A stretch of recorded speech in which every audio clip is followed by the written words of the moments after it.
हमारे साथ आशीष भारती जी भी हैं। आशीष जी, पहले तो मुझे ये लगता है कि ये राष्ट्रीय शर्म का विषय है, क्योंकि एक ऐसा वक्त जब हम और आप आजादी का अमृत महोत्सव बना रहे हैं, हम सब ये मान रहे हैं कि ये नए भारत की शुरुआत है, उसमें ऐसी खबरें आना, और इस खबर को मैं केवल गुजरात तक या ओबीसी समाज तक जोड़ के नहीं रखता हूं। मैं जिस समाज से मैं आता हूं, मैंने भी अपने गांवों में, अपने आसपास बचपन के दौर में देखा है। हालांकि पढ़ाई लिखाई के साथ चीजें बदल गई, कुछ लोग बदले, कुछ पुरानी पीढ़ी के लोग आज भी उस मानसिकता से ग्रसित हैं।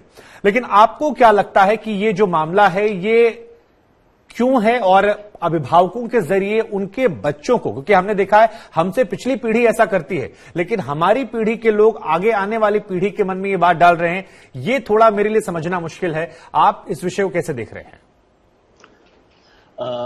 मैं आपका बहुत बहुत धन्यवाद देना चाहता हूं कि आपने कहने को तो ये जो मुद्दा है बहुत छोटा सा लगता है, लेकिन इसका पर्सपेक्टिव जो है, इसका जो बहुत ब्रॉड है। आपको याद होगा कुछ दिनों पहले उत्तराखंड से भी ऐसी खबरें आई थी, उससे पहले उत्तर प्रदेश से भी खबरें आई थी। तमाम देश के कोने कोने से मिड डे मील में दलित छात्र, यदि कोई दलित कुक है तो उसके खाने के बहिष्कार की खबरें, कोई इक्का दुक्की या कोई एक्सेप्शन नहीं है, पर अक्सर ऐसी खबरें आती हैं। और ये जो मोरबी में पिछड़े समाज के बच्चों ने, पिछड़ी जातियों के बच्चों ने जो किया है, वो कोई नई बात नहीं की है, क्योंकि ये चीजें वो अपने माँ बाप से सीख कर आते हैं। वो अपने माँ बाप से सीख कर आते हैं, और माँ बाप से सीख। आपको आवाज आ रही है मेरी? जी जी, आप बात पूरी कीजिए सर, आ रही है आवाज।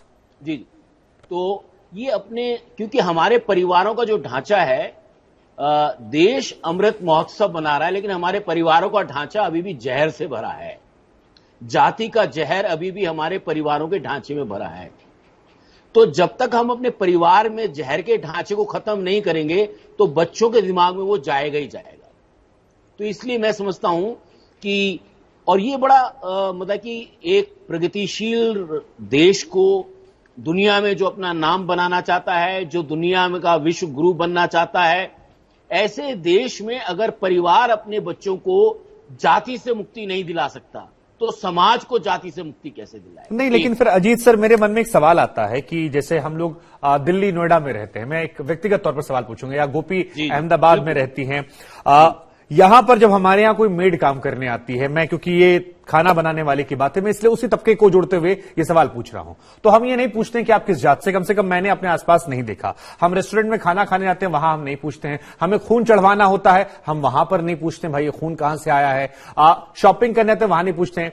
तो क्या शहरों में भी आपको लगता है ये ऐसा है, या मैंने महसूस नहीं किया, आप महसूस कर रहे हैं क्योंकि आप उस समाज से आसपास देखा होगा? क्योंकि मेरी इस खबर ने मुझे व्यथित किया था, और इस खबर को लेकर मैंने कल अपने दफ्तर में कई लोगों से बात की, तो वो बार बार पिछली पीढ़ियों की तरफ इशारा कर रहे थे, या छोटे शहरों की तरफ इशारा कर रहे थे। आप ये मानते हैं कि बड़े शहरों में स्कूलिंग के बाद, चीजों के बाद चीजें काफी हद तक बदली हैं, या फिर आप इस पर कुछ अलग राय रखते हैं?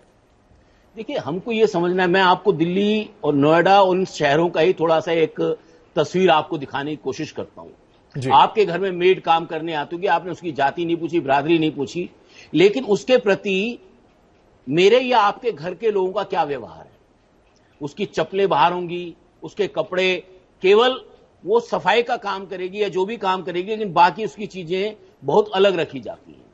तो मैं समझता हूं ये हमारे समाज का जो जातिगत ढांचा है, जो हमारी जो वैल्यूज सिस्टम है, हमारी जो नैतिकता है, आजादी के बाद नैतिकता में बहुत फर्क आया, लेकिन जाति को लेकर हमारी नैतिकता अभी पुराने समय की बनी है। मैं आपको बताना चाहता हूं कि अभी कुछ समय पहले ये खबरें आई थी कि दिल्ली में अगर आप मकान लेने जाएंगे, नोएडा में मकान लेने जाएंगे, अनिवार्य तौर पर आपकी जाति पूछी जाएगी, आपका खाने पीने के बारे में पूछा जाएगा।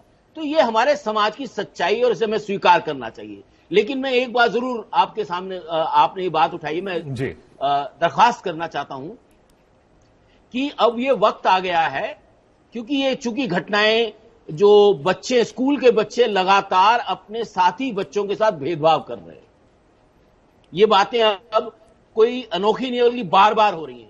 मुझे लगता है कि इनके माँ बापों को सबक सिखाने के लिए, सबक उस सेंस में नहीं कि उनको हमें कुछ करना है, लेकिन उनको ये बताने के लिए कि वो काम गलत कर रहे हैं, मुझे लगता है कि जुवेनाइल एक्ट में एक एडिशन हमको करना चाहिए, जुवेनाइल एक्ट में एक अमेंडमेंट करना चाहिए, जिसमें कोई भी बच्चा अगर जातिगत भेदभाव करता है तो उसके मां बाप को उस बात के लिए जिम्मेदार ठहराया जाए और बच्चे को जुवेनाइल होम्स में भेजा जाना चाहिए, जिससे कि उनमें ये जातिगत भेदभाव की प्रवृत्तियों पर रोक लग सके।